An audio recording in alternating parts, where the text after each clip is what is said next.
Hello and welcome to the channel. My name is Annalisa Ely and today I'm doing the stay-at-home book tag. I was tagged by Angela from Literature Science Alliance, which is really nice of her. She's a really cool person who I really like to listen to talk. As indicated by her channel name, she likes to talk about how literature meets science. So she's super smart, and she also just has generally similar book taste to me, so if you like the kind of books I like, you might want to check her channel out. The original tag was created by Princess of Paperback, and I'll be linking that below. Let's get started. Prompt 1 is Laying in Bed, a book that you could have or have read in a day. And I've been reading a lot of books in a day lately. Some of them are the Patricia Briggs Mercy Thompson series, which I've talked about a few times. It's a paranormal action adventure mystery series that takes place in my hometown, and I'm just very thrilled with it. It reads very quickly because it's semi-formulaic, kind of like the police procedurals that I like to read by J.D. Robb, and then it has an easily digestible plot, but it is still really interesting and well thought out and well done, but I don't have to digest it really slowly like with some dense books. So I've been reading most of those in a day, especially because I'm egged on by really enjoying the subplots. And then I've also been on a bit of a romance kick lately, so I've been reading several of those each in a day as well. And for similar reasons, they have fairly easily digestible plots that I don't have to sit and think about for a long time before moving on to the next section. Next prompt is Snacking, a guilty pleasure book. And the best way I can answer that is by considering that a lot of things I read that are new books, I want to get them read so that I can review them, but I also do a fair amount of rereading because I just enjoy the books. And sometimes rereading a lot takes time away that I could be reading new books. But, you know, reading is ultimately for your enjoyment and for your psyche, treating self-care stuff. So it's not really too guilty of a pleasure, but sometimes I do feel bad when I reread a whole ton and then I have to send books back to the library before I've read them. But what I've been rereading a lot lately has been one of the new romances I found, which was Radiance, which I'm going to tell you all about in next week's wrap-up video, so hang on for that. But it had so many good mushy parts, kind of like ACOMAF. You can just open it to any part and you might hit on a plot point, but you're probably going to hit on relational fluff, and that is my favorite thing, so I've been rereading a lot of relational fluff lately. Next prompt is Netflix, a series you want to start. And I don't usually have a problem starting series, I have a problem finishing them. But I want to start the Nightmare Arcanist series by Shami Stovall. I'm pretty sure Shami Stovall is an indie author, so that's really cool. And I have heard reviews of their work by a couple of different reviewers, and it sounds really interesting. I will try to find those and link them below if you're interested, because I obviously don't know as much about these books as the people who reviewed them. But it's fantasy. You know, I love fantasy. Deep Clean was a book that's been on your TBR for ages. I can't reach it, but it's on the floor over there. A Wise Man's Fear. My cousin loaned it to me forever ago, and I haven't given it back yet because I can't get around to reading it. It's very dense. It's so dense.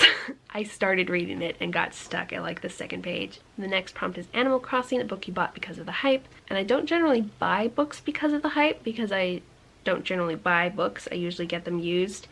But I bought ACOTAR and ACOMAF and Uprooted at a used sale, and I didn't read them until I saw the hype for them on BookTube, and I was like, maybe I should actually read those books that I bought, and I really, really like them, so thanks BookTube. Productivity, a book you learned from or had an impact on you. All the non-fiction feminist books, like That's What She Said and History vs. Women, and the one that I'm reading now and have stopped reading because I want to take notes on it and I'm too lazy to do so, Murder, She Wrote. Yeah, Murder, She Wrote, which is about profiles of women who have written horror and other speculative fiction, because I really like to learn about the various people in history who have been erased because their success did not fit the narrative that the white men wanted people to think about. FaceTime, a book you were gifted. The Cat Who Came for Christmas is also on my shelves, but I can't reach it without standing up, and I don't want to stand up. But it is about a cat who a curmudgeon adopted like on Christmas Eve, and his name is Polar Bear because he's all white, so he's a very Christmassy cat. And it's all about the curmudgeon falling in love with the cat, even though he's a grumpy old man. But it wasn't that surprising because this particular curmudgeon is an animal rights activist, and it's just very sweet and funny. Self-care, what is one thing that you've done recently to look after yourself? I take bubble baths once a week. That's nice. And recently I had some really horrendous back pain, so I went to the chiropractor and he fixed it. I really like chiropractors because unlike doctors who just, you know, don't acknowledge there's anything wrong with your back and just tell you you need to do exercises, they actually feel your back and like, yeah, this is really bad, and then they fix it. Bonus is name a book coming out soon. Mate, I don't keep track of that. I purposefully don't because I have this thing where when I look forward to things, it upsets me, and then I actively attempted to stop looking forward to things when I was like 12 because I kept getting disappointed by things, and now I have this thing where I can't look forward to things. Yes, I should probably stop doing that, but I can't seem to. So I know about Empire of Gold because Angela talked about it in the tag she did where she tagged me, and I know that the third book in the Gilded Wolves series is coming out in 2021, but they don't even have a name for it yet, and I refuse to read the second book in that series until the third one comes out, because if it ends on a cliffhanger like the first one did, I'm not going to be happy unless I can read the next book right away. So you did me wrong once in a series, I'm not gonna tag along and let you do it to me again in the second book until I can read a synopsis of both the second and third books and make sure it ends the way I want it to. Otherwise, I will not read it because it will just make me unhappy. And I'm going to tag Kelsey from Kelsey Reads and Renee from The Librarian of Alexandria. Hi there. So I've decided to tack a second tag onto this tag video, and my cat is climbing the tree behind me because she likes to come hang out with me whenever I am outside. And this is a tag that is supposed to be filmed not in your abode building, either in a car or in a in a outside somewhere. And so the name of that tag is the Social Distancing Escape tag, so that's why you're like getting out of your house. And it was created by Cheyenne of the Book Mermaid, but because I'm outside, there is going to be noise from cars, and all day long various different neighbors have been mowing their lawns, so that's going on. But I'll try to talk loud so that I can lower the overall volume, and then maybe the background noise won't be as bad. First question is, how are you doing / feeling with everything that's going on? I'm not doing too bad. Try to sit differently in the sun. I've been spending a lot of time with my cats and a lot of time reading and making things. And one thing that's a downside is that one of the ways that I relaxed, and like one of my non-working things, because I've always been working from home mostly, is going out and having lunch places and going out to the movies and stuff. So like I don't have those ways of getting away from home, which is my workplace. So some of my relaxing has been taken away, but I've been pretty good at coming up with ways to deal with that. And I've been spending a fair amount of time in public parks. So my mom and I will go get fast food at a drive-through and then take it to a park, and our parks are not crowded much at all, and all the picnic tables are like really far apart, so it's easy to social distance but also get to sit by the water because we have a river here, and we have a really big park alongside the river. So that's been really nice and a good way to adjust to not being able to eat in restaurants. Question 2 is, how has the pandemic been affecting your reading? And for a while it affected it weirdly because I got really stressed out and I couldn't devote myself to a single book. I had to just keep flipping between books because I couldn't get sucked into any of the different worlds. So I was currently reading a bunch of different books at the same time. Now I've gotten past that and have been doing something else, which is binge reading, because I've found multiple series and things like that have been very bingeable, like the Mercy Thompson series by Patricia Briggs is extremely bingeable. And I've also been reading, I've been on a romance kick lately, so I've been reading those really quickly and getting into them a lot and not wanting to put them down. And sometimes that's a bad thing because I should be working, I should be painting or editing or something, or, you know, writing my book, which I haven't been doing. My energy has been different in the ways that I'm able to allocate it to either doing creative work or having to rest, which usually, if I'm reading these types of bingeable books, usually reading is restful for me. So I've been having a lot easier time reading restful books that don't have a lot of plot, or that aren't very flowery writing, or that don't have a lot of difficult to understand stuff going on. So like books that I have had difficulty reading are Once Upon a River, which I think I'm gonna DNF because I'm just not feeling it right now. I think it would be a really cool book when I'm feeling differently, but I don't think I'm gonna be in the mood to read that dense and confusing of a book, possibly until lockdown is over. But I'm having a really easy time reading a bunch of romances and mystery adventure stories about werewolves. And also middle grade. I've had an easy time reading middle grade because, once again, those aren't the overly complicated, difficult to grasp stories usually. Number three is what is the first thing you want to do when things open up again / are the new normal. For that, I want to go see Wonder Woman. I think that's coming out, or it would have come out soon if not for movie theaters not being open, and want to go sit in a restaurant. Even though I am really enjoying the sitting by the park thing, I would like to have both options available, like be able to sit down in sit-down restaurants, but I think that my mom and I will keep doing the whole taking our fast food to the park thing, which we wouldn't have started ever figuring out to do if we hadn't not been able to sit in a fast food restaurant. But mostly I'm gonna return the big ass stack of library books that I have and get a new stack of print books because I prefer them to ebooks, but all I have right now is ebooks. And I want to get, and also my library has a bunch of books that it doesn't have in ebook form, that it has in physical book form, so I'm excited to be able to read those. Number 4, has the pandemic made you more or less creative? For a while it made me less, I think, but I think I've kind of settled into a way of coping with things that has made me able to do more. For a while I had a really hard time painting things, but I've just come out with a painting that I put a lot of work into and that feels more like my usual style, so that's nice. Number 5 is, have your reading plans changed from early in the year to now? And I don't form long-term reading plans except to read more of some types of books. Like I wanted to read more books written by people of color, more books with ACE representation, and more books with autistic or chronic illness representation. And I have done most of those things. Lately I've been falling down on the POC author front because I've been binging a bunch of the same authors, and these are white authors, because I've found several lately that have written like a lot, and so I can read a lot of their backlog.